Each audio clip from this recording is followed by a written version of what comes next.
Arizona, you're on the line. Your comment or question, please. Hi, I live down the street from John McCain, and I will tell you this. I think the Republicans threw the election because they knew what a mess we were in. But the second part of my call, I'd like to suggest this. Not suggest. We wouldn't be in this mess if we weren't funding wars. And the war in Iraq was for Israel. We go back to a clean break, a new strategy for securing the realm that was written by Douglas Feith, Richard Pearl, the Wormsers. So basically, the Iraq War, which we're spending a tremendous amount of money on, was for Israel, and now we might go into Iran for Israel. Iran is not a threat to the United States. Iraq was not a threat to the United States. They lied to us, and now the U.S. has basically bankrupted itself to fight wars for Israel. And then you have Rahm Emanuel, and I'm so shocked at how fast his whole thing is being covered up. Fox News is reporting that he's not being. Caller, can I ask you one question? Going forward, in looking at the GOP and the Republicans, what do you think can be done? I mean, there certainly came out of a bad election season, 4 years of the Bush administration. What should the Republicans and the GOP do going forward to sort of repair not only their party but their reputation? The Republicans played chess. The Democrats played checkers. But Karl Rove knew exactly what he was doing. He put McCain in, he put Palin in. He knew Palin would attract some of the nutcase, lunatic fringe, but he knew that he was going to lose the election. They knew that all this was going to be blamed on the Democrats. Not that I like the Democrats any better than I like the Republicans. They've accelerated or started most of the wars in the last century. But the bottom line is this.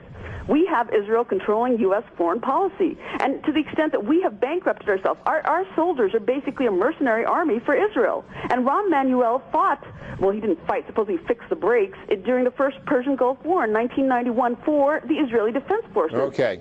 Thank you tonight, caller from Arizona. Let's ask that question once again, which is really at the center of our discussion, or at least we're trying to make it at the center of our discussion tonight. Going forward, we've got this lame duck president, as you said, it's really too long, this transition. What is it, 27, 37 days, I don't know, whatever, transition period that goes on much too long with a president that really has one hand tied behind his or maybe one day her back, and another incoming president that people are looking to. Can this president do anything to help get the GOP, his party, on the track to go forward and sort of repair their reputation? No.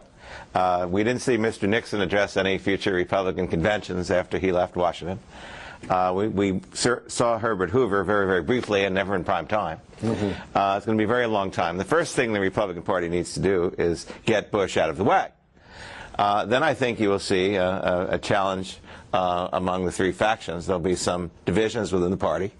The business faction is going to say that the social conservatives, as the caller kind of indicated, the Palin wing of the party, the populist wing of the party, scared people, cost the election. Mm-hmm. The social conservatives will say that it was the bankers, and it was the very, very people who populate both administrations, and that they're going to stay true to their cause, which is anti-gay marriage and anti-abortion and pro-gun and things of that kind. And then you have other factions in the Republican Party that will yet to be heard from.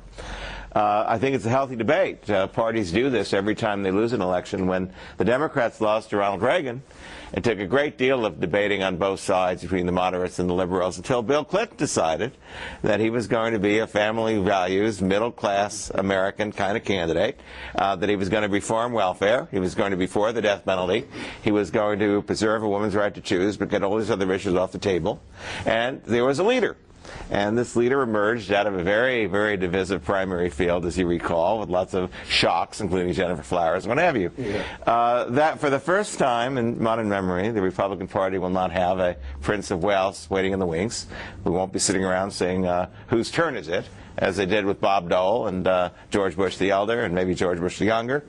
So now it'll be a free-for-all. And I think that you will see this for the next 18, 20 months until it sorts out. Yeah, just today, former Defense Secretary, Secretary of State Colin Powell came out and said that the Republicans should stop shouting and yelling around the world, and suggested, too, that they ought to stop listening to conservative talk host Rush Limbaugh. It sounds as if he was advocating a change in style, not necessarily a change in ideology. Jeffrey? Well, I think that there's two things that the Republicans are banking on, and I think an aspect of what the caller from Arizona said is true, that the financial collapse, the physical, economic, and financial crisis that the Obama administration is inheriting is certainly, in my mind, the greatest test that a president will face coming into office since Franklin Roosevelt, and we may find subsequently that it was an even more formidable challenge.